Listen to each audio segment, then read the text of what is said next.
Atenção! Este vídeo não tem qualquer intenção de provar nada, apenas narrar teorias da conspiração isoladas que juntas fazem sentido. A nossa intenção é apenas mostrar essas teorias e a decisão de acreditar ou encarar como mera ficção cabe unicamente e exclusivamente a você.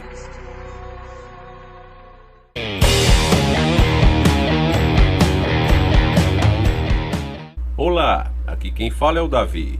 Com a permissão do nosso bom Deus, estamos reunidos mais uma vez para descobrir os fatos que estão em ocultos, distantes da Matrix a qual nos encontramos.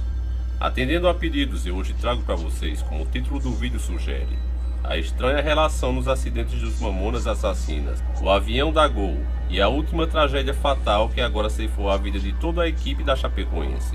Além também dos últimos acontecimentos, o raio que caiu no avião da Xuxa, o avião que caiu no cemitério, e o helicóptero que caiu ceifando a vida de uma moça. Eu sozinho não havia percebido nada que pudesse fazer ligação entre esses acidentes. Mas como eu sempre digo em vídeos, que o segredo deste canal é os inscritos que são hiper mega fodas e fazem esse canal ser o que é. Você que tá aí assistindo aqui é verdadeiramente o cara.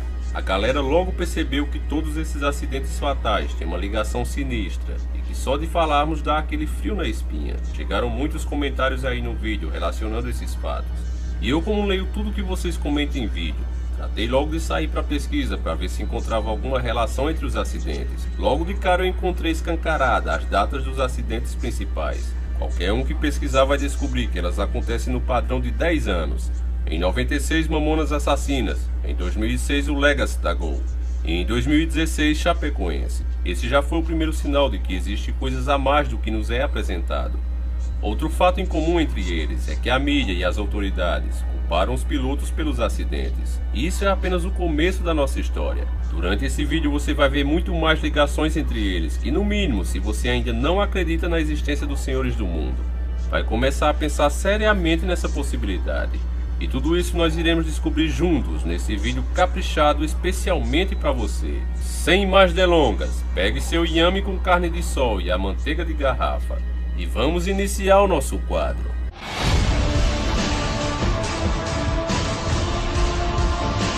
Senhores do Mundo. Vira e mexe nós vamos ao cinema e assistimos filmes que falam sobre maldições, sacrifício, acidentes de avião, entre outros. Nós nos emocionamos assistindo esse tipo de vídeo. Nos emocionamos, sentimos medo, mas logo nos tranquilizamos sabendo que aquilo é apenas ficção, impossível de acontecer na vida real. Só que é aí que nos enganamos. A ficção imita a realidade, não vice-versa como te ensinaram. Observando as últimas tragédias e observando pequenos detalhes igualmente se faz no filme, você pode encontrar facilmente os padrões. Cada gesto que fazemos, do rotineiro ao monumental. O sinal vermelho que nos faz parar ou avançar. As pessoas com quem transamos ou que não transam conosco. Os aviões que embarcamos ou desembarcamos. Tudo isso faz parte do sádico esquema da morte que nos leva ao túmulo. Um esquema. Em 1996, o Brasil perdia a banda mais irreverente da sua história, os queridos Mamonas Assassinas. Uma banda que saiu lá de baixo, passou por humilhações, mas que em 1995, lançando seu primeiro álbum gravado em estúdio, conquistaram o Brasil e se tornaram o maior fenômeno que já tivemos por aqui, vendendo mais de 3 milhões de cópias, o que rendeu o disco de diamante para a banda. Infelizmente, esse seria um sucesso meteórico, e não porque o público perdesse o interesse pela banda, mas porque uma tragédia estava por vir, e deixaria a banda entre nós por apenas 7 meses. O sucesso da banda crescia astronomicamente, com um estilo 100% original, misturando ritmos com um jeitinho que só brasileiro sabe fazer. A banda chamou a atenção internacional. Os Mamonas Assassinas partiam para sua primeira turnê internacional. Poderia ser que dessa vez a música brasileira ia mudar a cabeça dos gringos, como já foi há muito tempo atrás, na era de ouro do Brasil. Só que parece que isso não agradava aqueles que estão na elite. Poderia atrasar a agenda global. E então, em um acidente para lá de duvidoso, toda a banda morreu na manhã de 2 de março de 1996, na Serra da Cantareira, enquanto o piloto tentava fazer uma arremetida, que para quem não sabe é uma manobra feita geralmente quando o piloto vai posicionar a aeronave. Neste caso foi dito que o piloto pediu para pousar e a torre negou, pois já havia outro avião mais próximo do que ele. Então, para ficar na frente do outro avião, ao invés de fazer o contorno necessário, ele resolveu arriscar a manobra, só que ele virou para o lado errado. E isso causou um choque com a Serra da Cantareira. Esse era o fim da banda mais irreverente do Brasil e que nunca mais iria se tornar internacional. Agora escute quando a mídia afirma que o avião chegou a pousar na pista, mas recebeu a ordem de voltar ao ar, o que ocasionou o acidente. O avião tocou a pista no aeroporto em Guarulhos, mas o piloto decidiu arremeter. A trajetória deveria ter sido para a direita. Aí está o erro que estabeleceu um destino sem volta. A curva foi feita para a esquerda e o avião se chocou contra a serra. Como sempre, a mídia faz aquele papel tendencioso.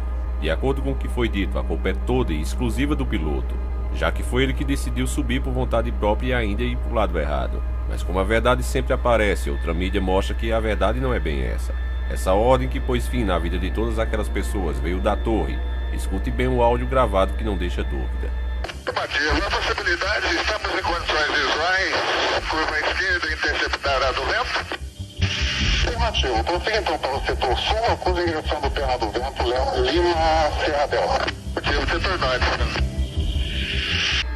Você ouviu claramente o piloto afirmar que tem boas condições visuais e pede permissão para arremeter para a esquerda. Ele pede permissão ao controlador de voo.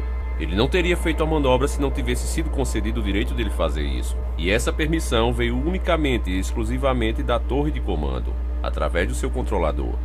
Não é uma conversa comum e muito menos necessária. O controlador não tinha que perguntar qual é o vento e a altitude. Se ele quisesse, ele que soltasse o balão para ver qual era o vento e a altitude. O controlador não tinha que interromper a conversa padronizada do tráfego aéreo.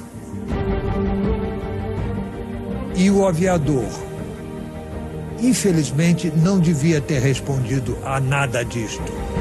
Devia ter dito, vou me manter dentro do protocolo de comunicações, e fim de papo.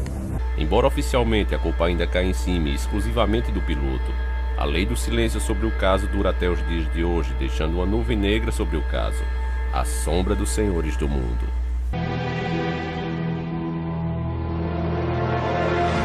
Procuramos os controladores que naquela noite estavam de plantão, mas 18 anos depois, eles mantêm o silêncio. Um fato curioso é que essa tragédia envolveu muito misticismo. Inclusive sonhos revelavam o que iria acontecer. E de tão intensos que foram. Veja nessa entrevista do Júlio, onde ele mesmo fora do tema, ele sente a necessidade de dizer, deixando claro a existência do sobrenatural. Fala sobre o Portugal, né, meu? Você tem que falar. Vamos lá ver como é que é, essas mulheres têm bigode mesmo. Júlio se afasta, mas volta e faz uma revelação. A última, 12 horas antes de morrer. Essa noite eu sonhei com um negócio assim, parecia que o avião caía, não sei. Ouça de novo, em 5 segundos, a última previsão de Júlio. Essa noite eu sonhei com um negócio assim, parecia que o avião caía, não sei. Essa é hoje uma das maiores provas de premonição do mundo e que muitos consideram ser um sinal de Deus para que a banda pudesse evitar o que estava para acontecer. E não foi o único. Mais estranho ainda, no final do ano passado, uma vidente tinha previsto a tragédia. Mesmo sem conhecer o grupo, Mãe Diná via nuvens envolvendo cada um deles toda vez que apareciam na TV. A imagem que a senhora via era turva, não era? Perfeitamente. Não era definida? Não.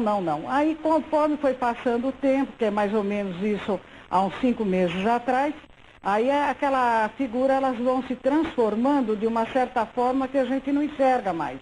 Quer dizer, se a senhora pudesse interferir nisso, digamos, hipoteticamente, que a senhora evitasse que eles entrassem naquele avião, não ia adiantar? Eu, principalmente, não poderia fazer nada, porque eu acredito demais no destino. Quando o destino vem, ninguém é capaz de mudar. A gente já nasce com ele. Mãe Diná diz que continuou tendo visões, mesmo depois que as imagens dos rapazes tinham quase desaparecido. Na hora que eles estavam sendo enterrados ali, eu vi aquela clareira prateada muito bonita, tá entendendo? Portanto, é onde eu torno a repetir. E eu tenho certeza que esses rapazes não eram para permanecer aqui na Terra. Literalmente, a banda parecia sentir o que vinha por acontecer. Inclusive, se de fato o acidente foi causado pelos senhores do mundo, a declaração que você vai ouvir agora vai parecer outras tentativas deles de derrubarem um avião. Preste bem atenção. No mundo dos Mamonas, sempre foi difícil saber quando o assunto era sério ou não. Para o amigo Nelson de Lima, a dúvida de Razek não era uma piada. Ele me disse uma vez que ele ia viajar para Marília, que ele estava com muito medo de viajar e que para mim rezar por todos.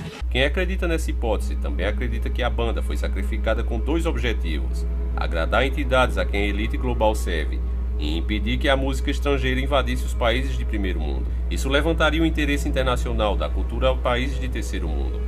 Nesse caso, poderia atrapalhar a agenda global, chamando a atenção para a exploração que eles vêm fazendo através dos séculos a países como o Brasil. Nós já vamos explicar os rituais da elite global um pouco mais para frente.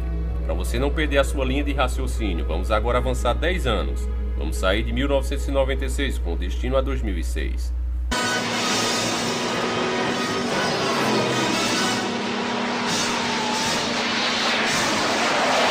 Estamos agora no dia 29 de setembro de 2006 e olhando para o céu podemos avistar um Boeing da Gol.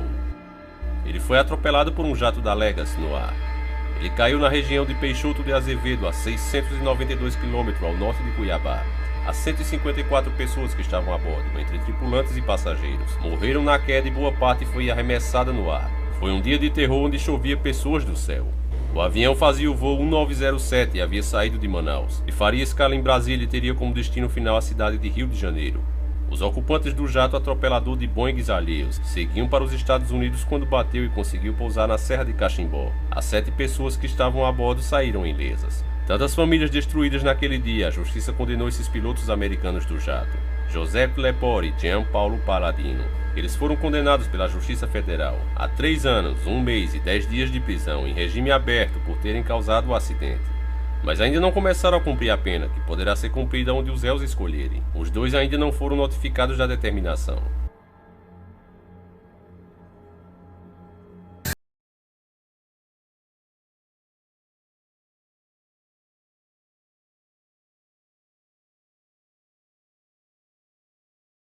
Acho muito difícil que eles paguem essa pena.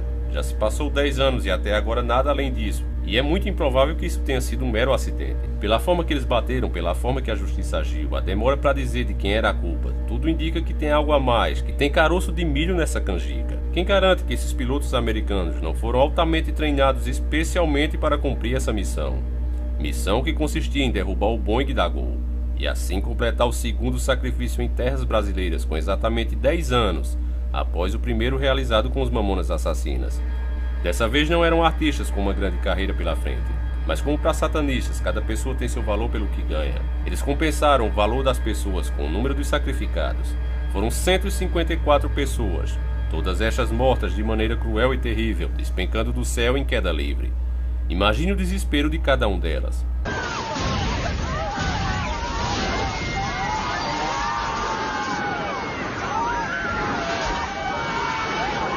Se a nossa teoria estiver certa, essas mortes consagrou o segundo 6 da Trindade, o primeiro em 96 com Mamonas e o segundo em 2006 com o Boeing da Gol. Faltava apenas um para que fechasse a Trindade dos adoradores de Satã. Mais uma vez eu lembro a você que não importa se você acredita, não importa se existe uma entidade espiritual ou não. O que importa aqui é que esses aviões não caíram de forma mágica. Tudo foi feito pela mão do homem, segundo as próprias informações oficiais.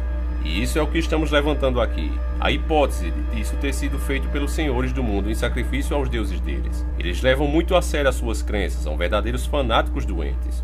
Agora vamos de volta para o futuro.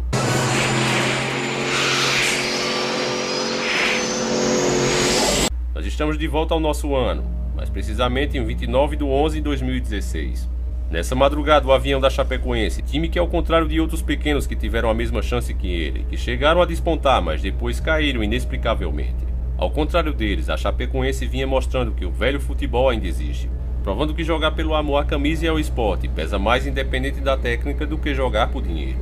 Semelhante aos Mamonas Assassinas que rumavam a carreira internacional, a equipe Chapecó rumava a Bolívia. Eles iriam disputar uma final internacional e caiu próximo a seu destino final. A mídia afirma que tudo era culpa do piloto, que era dono da firma e do avião. Ele quis economizar combustível, mesmo sendo ele piloto experiente, já ter carregado jogadores importantes como a seleção argentina. Ele era também acostumado a fazer aquele trajeto, mas dessa vez ele achou que se por acaso faltasse gasolina era só pôr na banguela. Enfim, exatamente 20 anos depois do primeiro sacrifício com os Mamonas, 10 anos depois do Boeing da Gol, que levou 154 cidadãos brasileiros, era a hora de fechar a trindade satânica de sacrifício. 2016, o último 6, da mesma forma dos Mamonas e o Boing da Gol, só que este com menor repercussão. Parentes e amigos e as próprias vítimas, dias antes dos acontecimentos, tiveram sinais do que estavam para acontecer. Teve até vidente falando isso publicamente dias antes do acontecimento, um forte sinal da presença do sobrenatural, confirmando nossas teorias. Um time de futebol só não deu para poder levantar ainda, se é que no Brasil inteiro vai morrer num avião.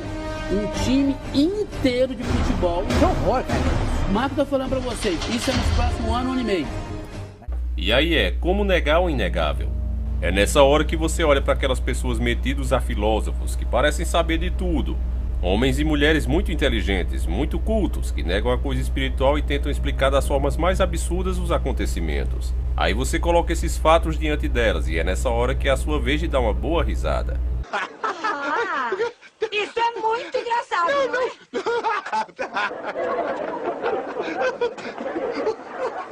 Você percebe que esse tipo só nega o lado espiritual por puro medo. Medo de saber que tem algo a mais além desse terno de carne. Algo acima dessa Matrix que é apresentada a eles como realidade. É engraçado que um dos argumentos deles é justamente acusar você de ter medo da vida. Mas na verdade é eles que têm medo de Deus. Medo de estarem vivendo contra as ordens do Criador, sabendo que um dia vão prestar conta a Ele. Eles têm medo de ficarem diante do julgamento. E como crianças, negam o óbvio a todo custo. E essa é que é a grande verdade. Agora vamos finalmente à parte mais interessante deste vídeo. Uma das coisas que todos esses acidentes têm em comum é que a culpa dada pelas autoridades caiu em cima dos pilotos. Isso poderia ser até verdade, mas é impossível não perceber que é muito fácil pôr a culpa em quem morreu, em quem não está mais aqui para se defender. Ainda mais em um país onde já temos essa cultura ensinada que o cara que morreu é que fez alguma coisa para morrer. Quantos de nós já tivemos parentes e amigos ou conhecidos assassinados e logo vem alguma pessoa conhecida perguntando: mas ele fazia alguma coisa de errado? Ele andava aprontando por aí? Como se alguma coisa justificasse uma pessoa tirar a vida da outra. Mas é isso que nos foi ensinado desde a nossa infância, principalmente pela mídia. Você sempre assistiu séries onde o mocinho está sempre certo. O vilão se declara mal voluntariamente para justificar que o herói desça o sarrafo nele. E você aí vai ficar aplaudindo e reagir da mesma maneira quando acontecer algo semelhante com você. Isso também causa um paradoxo, porque se o vilão sabe que ele faz mal, é porque ele sabe o que é o bem. E se ele admite que é mal, é porque ele fala a verdade e tem consciência do que faz. Então, sendo dessa maneira, como é que ele pode ainda ser do mal? No caso dos pilotos, é muito estranho que as pessoas acreditem sem questionar as autoridades e aceitarem pôr a culpa nos pilotos que também perderam suas vidas, pais de família que foram treinados e estavam habilitados a conduzirem um avião. O povo aceita que a culpa é toda deles. É no mínimo estranho que um avião, nossa máxima tecnologia, um veículo tão caro, fique nas mãos do piloto à mercê de tudo que ele queira fazer. Porventura, o piloto fica responsável por tudo que vem acontecer com essa aeronave, inclusive quando se desvia da sua rota ou deixa de abastecer. Por outro lado, um exemplo aqui por terra. Nós temos ônibus, veículos muito mais baratos e de menos responsabilidade. Esses não vivem parando por aí por falta de combustível, nem tampouco mudam suas rotas repetitivas durante o dia. Parece que as empresas de ônibus, mesmo sem contar com computadores de bordo, pilotos automáticos e os mais sensíveis radares do mundo, conseguem ser muito mais eficientes e apesar dos trânsitos e as péssimas ruas que nós temos, eles são mais eficientes do que as empresas de avião. E olha que nossas linhas de ônibus não são das melhores. Você acredita mesmo que um avião pode cair por culpa unicamente de uma pessoa, nesse caso o piloto? Pare bem para pensar nisso, meu amigo, e logo você vai começar a perceber a verdade por trás dos fatos que te apresentam como verdade. Você vai ver com seus olhos que não são tão verdades como você achava. Os senhores do mundo, a quem nós achamos que estão por trás dessas tragédias, se reúnem todos os anos e sacrificam crianças em macabros rituais. Alex Jones foi o primeiro a conseguir imagens que provam isso. Confira comigo agora.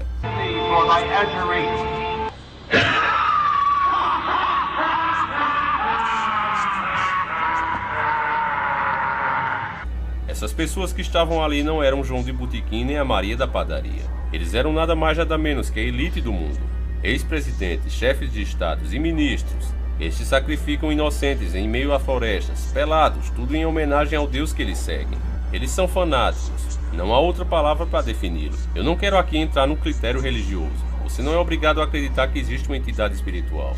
Mas você não pode deixar de enxergar que existem pessoas que acreditam em entidades e atribuem seu sucesso a elas. Essas mesmas são capazes de tudo para agradá-las e se manterem no poder. Nesse caso, como a crença satanista manda, É necessário certo esforço do devoto para que esses demônios possam conseguir realizar as bênçãos na vida dessas pessoas. O único Deus que não pede nada em troca é o Deus cristão, mas as demais crenças que estão por aí exigem mais e mais dependendo do que você queira atingir. E escute isso de quem já esteve lá de dentro. Satanicamente inspirados, a pornografia infantil, o abuso nos rituais, mutilações de animais, assassinatos para sacrifícios humanos, canibalismo, estupro, sodomia, destruição de túmulos e igrejas são somente algumas das consequências. O inglês Alistair Crowley, líder e inspiração no reavivamento do satanismo de hoje, era bissexual, viciado em heroína e estudioso de demônios, e era violentamente contrário ao cristianismo. Em seu livro Mágica, ele detalha o procedimento correto para realizar o sacrifício infantil. As poderosas influências de Crowley são vistas em grupos como OTO, Old Temple Orients, e o coronel Michael Aquino, com o Templo 7, uma prolongação da Igreja de Satanás. Em 1966, Anton LaVey fundou a primeira Igreja de Satanás em São Francisco, que, em certo ponto, atingiu 10 mil membros. LaVey ofereceu a Bíblia Satânica e Rituais Satânicos, 2 dos livros satânicos mais importantes. Surpreendentemente, quando a Bíblia Satânica foi primeiro publicada, vendeu mais que a Bíblia Sagrada, 2:1 em várias partes da América e 10:1 em algumas universidades. Ela ensina coisas que são totalmente opostas à bondade, à pureza e ao comportamento altruísta. Todas as religiões estão vindo ao satanismo. Nós estamos em meio a uma tomada de uma nova era satânica e a evidência está ao nosso redor. Basta olharmos para ela.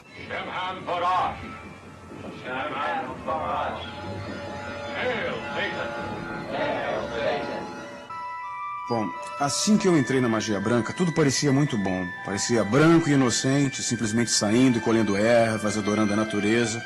Mas quando eu cheguei aos níveis mais altos, eu aprendi que o nome do deus chifrudo era Lúcifer.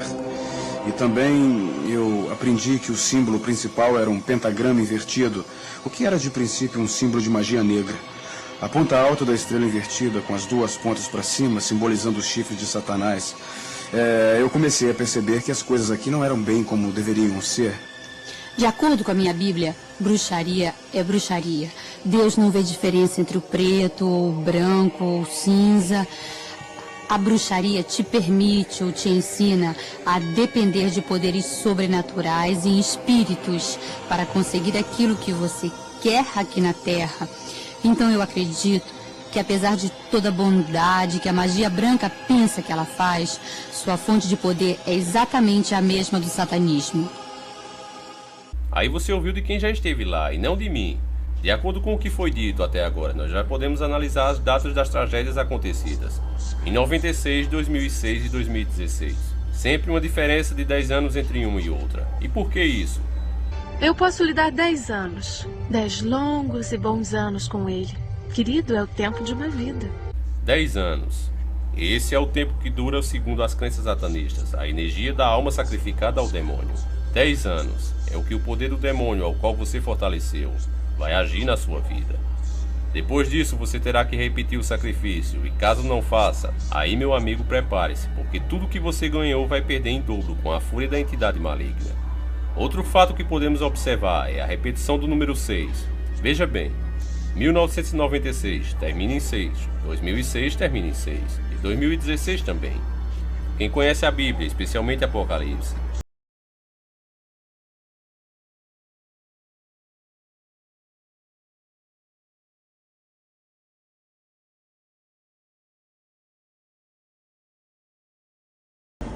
eu não quero te assombrar, irmão, mas eu estou falando de mim, do que eu acho que aconteceu. Você não é obrigado a acreditar, mas eu acredito que esse último sacrifício da Chapecoense fechou a trindade satânica. Isso permitiu a entrada do anticristo no nosso mundo físico. São 3 6 a cada 10 anos, no período de 20 anos. O 3 representa a trindade satânica. Nós já ensinamos isso em nosso vídeo. Se você não viu, não deixe de assistir. Aprenda a numerologia Illuminati. Logo após isso, veio os sinais do sacrifício aceito. Eles se manifestaram rapidamente durante a semana. Nós tivemos raio caindo no avião da Xuxa. Um raio, vou repetir porque até eu tomei um susto agora. Um raio atingiu o avião onde estava a nossa Xuxa. Essa nós já sabemos a quem ela serve. um helicóptero de uma noiva caindo, impedindo assim o sagrado matrimônio, uma afronta a Deus. O helicóptero caiu hoje à tarde na cidade de São Lourenço da Serra, região metropolitana de São Paulo. Ainda não há muitos detalhes, mas de acordo com as primeiras informações, 4 pessoas estariam a bordo. E segundo os bombeiros, elas não teriam resistido à queda. Reforçando que são as primeiras informações. A aeronave estaria fazendo um voo panorâmico quando aconteceu o acidente. Ainda não se sabe o modelo do helicóptero e nem de onde ele decolou. O acidente aconteceu na estrada da Barrinha, em São Lourenço da Serra, perto da rodovia Regis Bittencourt, uma região de difícil acesso. A Polícia Militar de Itapecerica da Serra, município vizinho, foi acionada. Equipes do SAMU, Serviço Médico de Urgência, e o Corpo de Bombeiros estão no local. Por último, o avião que caiu nesta segunda-feira, dia 5 de dezembro de 2016. O acidente aconteceu em Cruz Machado, na região sul do Paraná. Um avião de pequeno porte caiu hoje no cemitério de Cruz Machado por volta do meio-dia. Segundo informações de moradores, a aeronave começou a voar mais baixo e caiu então perto da capela mortuária do cemitério de Cruz Machado, que fica bem no centro da cidade. Os destroços do avião invadiram várias partes do cemitério. O piloto morreu na hora, Luiz Fernando Schinkevski, de 26 anos. O passageiro teve ferimentos leves e foi encaminhado para o hospital da cidade. Ainda não se sabe o que pode ter acontecido com a aeronave. De Cruz Machado, Isabelle Zucchelli para o G1 Paraná. Você viu com seus próprios olhos que ele caiu no cemitério, em meio a tantos lugares possíveis de cair, justamente no cemitério. Quais são as chances reais disso acontecer? Os fatos são de arrepiar a alma de quem está desperto, e é impossível não sentir um calafrio. O sinal do que está por vir, que o maligno anda entre nós, ou pelo menos está muito perto de andar. Eu acredito que esses sinais não deixam dúvida que os adoradores de Satã conseguiram trazê-lo para o nosso mundo. Eu inclusive vou dar um conselho a você que está assistindo esse vídeo em sua casa. Se você pretende realizar alguma viagem que você sempre sonhou, se você quer dar um abraço em uma pessoa que você nunca mais viu, ou fazer as pazes com uma pessoa que você por acaso brigou. Eu não sei o que você tem como meta, mas por favor, meu amigo, faça isso rápido, o mais rápido possível. Eu não acredito, meu irmão, que você tenha muito tempo. O nosso tempo é muito curto. Depois que a grande tribulação começar, aí, meu amigo, você não vai aproveitar mais nada desse mundo. Eu aconselho a você a ser feliz enquanto puder. Abrace seus pais, seus amigos, seja o melhor que você puder, porque essa vida está com os dias contados. E para você que não acredita no mundo espiritual, pode ter certeza que estes são os sinais de muitas coisas ruins que vão vir para o mundo, e principalmente para o nosso país. Para você não será a imagem do anticristo, será apenas um filho de um presidente, de alguém muito influente, se apoderando do mundo e fazendo um péssimo governo, provocando genocídio, sendo um novo Hitler. Para você será apenas isso, mas aqueles que estão despertos vão saber quem realmente é aquele homem. Não sintam desespero, não se afobem, isso não vai acontecer amanhã ou mês que vem. Isso é uma coisa que vai acontecer nos próximos 10 anos se nós estivermos certos. Não há razão para desespero. Como eu já disse, aconteça o que acontecer, nós vamos cair em pé, lutando até o último momento. Desistir para mim não é ser cristão. Então vamos apenas ficar atento aos fatos e não deixar para fazer amanhã o que se pode fazer hoje. Pense bem nisso, meu amigo, porque esse vídeo acaba aqui.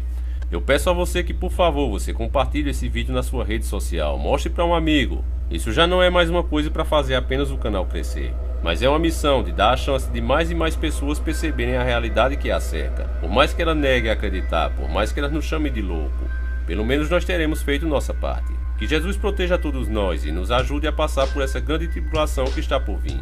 Fiquem com Deus e eu aguardo vocês aqui novamente na próxima semana, se o Criador assim permitir. Um abraço e até lá. Sempre encarando o sobrenatural.